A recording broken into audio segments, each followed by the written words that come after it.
दाढ़ी पकड़ने की सजा। बादशाह अकबर एक दिन दरबार में पधारे और सिंहासन पर विराजमान होते ही उन्होंने दरबारियों से कहा, आज एक शख्स ने मेरी दाढ़ी खींची है। कहिए, मैं उसे क्या सजा दूं? ये सुनकर सभी दरबारी हैरान हुए और सोचने लगे कि किसने ऐसी गुस्ताखी की। आखिर किसकी मौत आई है जो ऐसी जुर्रत कर बैठा। वे परस्पर कानाफूसी करने लगे। थोड़ी देर के बाद एक दरबारी बोला, जहांपनाह, जिसने ऐसा दुस्साहस किया है उसका सिर धड़ से उड़ा दिया जाए। दूसरे दरबारी ने कहा, मेरी राय है जहांपनाह की ऐसी गुस्ताखी करने वाले को हाथी के पैरों तले कुचलवा दिया जाए।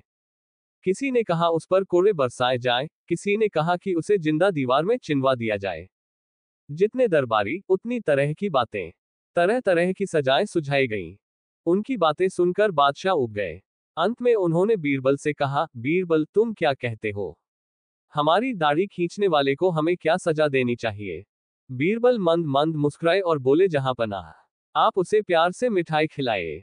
इस अपराध की यही सजा है। बीरबल का उत्तर सुनकर सारे दरबारी चौंके और उस अंदाज में बीरबल का चेहरा देखने लगे मानो वे पगला गए हो।